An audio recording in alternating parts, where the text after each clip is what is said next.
The writing assignment for this first lesson is going to be pretty small and simple. We've provided about 20 model sentences for you, and your job is simply to change one or two words in each one. But as you do, think carefully about the type of word that you're switching out. Let's use a sentence as an example. One of these sentences is, he was por there, or he was by there, or near there. We could change out any of the words in this sentence. Now let's start with the first one. The first word in the sentence is given in English, so an appropriate way to modify that is with an equivalent English word, a word that works the same way. This is technically a subject pronoun like he, she, or I. So we could say, she was por there. Or, using the only Spanish subject pronoun that we've covered, yo was por there. I was by there. Or if you want, you could instead switch out the second word.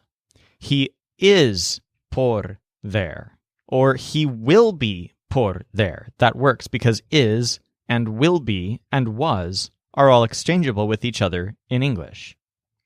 Now, if we choose to switch out the third word, notice that it's a Spanish preposition, por. We can switch that out with other prepositions, the words at the amusement rides. He was de there, or he was from there. He was en there, he was at there. We could also switch out the last word instead. He was por here, for example. We can even switch it out with another location. He was por my house. Now let's look at how you might modify another sentence example from Lesson 1.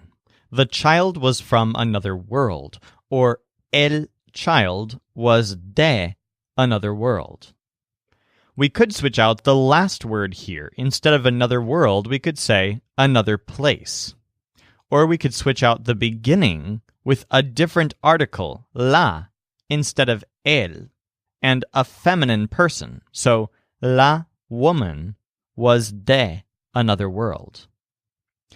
In general, I recommend switching out just one word at a time as you do this exercise, at least for your first writing assignment. Now, as we think about categories and what we're allowed to switch out, it's important to realize that sometimes in our memory palace of YOL, there are categories that are stored very close together. For example, when using words from the sheep pasture scene, be careful not to confuse yo with the other words that we learned in this scene, el, la, un, and una. Those four are articles, whereas yo is a subject pronoun. So don't worry about these grammatical terms for now. Just remember that yo is in a different category from the words that are written on the fences, the articles, so they're not exchangeable with one another. Let's look at another sentence example, this one using the subject pronoun yo. He's taller que yo. We could change out the word yo, or I, for another subject pronoun such as he or she. He's taller que she. We could even choose another noun for this. He's taller que the refrigerator. Or we could switch out another word in the original sentence. Instead of he's taller que yo, we could say he's shorter que yo. When you do this with direct objects, remember to think of him and her primarily when using lo and la, even when the object is a non-human thing. For example, our father doesn't know it is our father no lo knows. This sentence actually could be translated as our father doesn't know him, but in this context it probably means our father doesn't know it. How about our father no lo has? So we switched out the last word. Now we could instead switch out the object pronoun. For example, our father doesn't know her, or our father no la knows. We could say our father doesn't know you, or our father no te knows. At this point, you might be thinking that this so-called writing assignment is basically just a simple copy and paste exercise. Well, that's pretty much true. Spanish speakers don't create new sentences from scratch when they speak or write. Instead, even after you're fluent, every sentence that you say in Spanish will be based on a Spanish sentence structure that you've learned, but modified in one way or another. So that's what we're practicing right here. We're starting with a native written Spanish sentence structure and changing just one element at a time to customize it. Here are a couple of more things to consider when customizing the sentences from Lesson 1. First of all, always be thinking of this question. Does this make sense? For example, let's say you're back at the first example we gave, he was por there, and we're switching out the prepositions. So we have he was por there. We also learned en, so we have he was en there. We have he was de there. And our final preposition is a. He was a there? Well, no, that sentence really doesn't make sense. He can't be to a place. That really just doesn't logically make sense. So that's part of this writing assignment. Now, we learned some interesting two-word phrases in Lesson 1.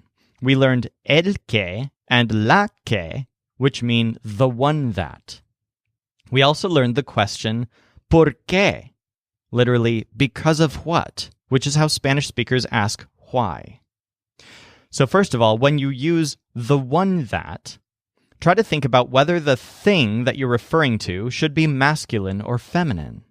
If you don't know, it doesn't really matter right now which you use, either el que or la que. In our basic example, it's clearly masculine. Dad is el que always gets worried. We could also say mom is the one that always gets worried by saying mom is la que always gets worried, because the one that in that case is feminine. Now, of course, we could instead change the end of this sentence. Dad is the one that always makes dinner. Or we could change the very beginning. If you're female, to say I am the one that always gets worried, you could say yo am la que always gets worried. Now, when you use the phrase por qué as a question, you can actually feel free to put an entire custom sentence after the por qué, if you're comfortable with that. Our basic sentence example is, why did she leave? Or, por qué did she leave? We could change that to, por qué are you here? Or even, por qué didn't you do it? Of course, in that last example, we can actually translate a lot of that into Spanish. ¿Por qué no lo you did? But again, with the exception of this last example where you can switch out basically an entire sentence, I recommend doing this exercise with all of the sentences we've provided, switching out just one or two words at a time. If you're a member, you can upload your assignment to us on the website, and within a day, we'll give you very specific personal feedback on how you're doing and what you should keep working on based on your writing assignment. After you've received that feedback, feel free to send us some more variations of these sentences, switching out even more words if you're comfortable with it.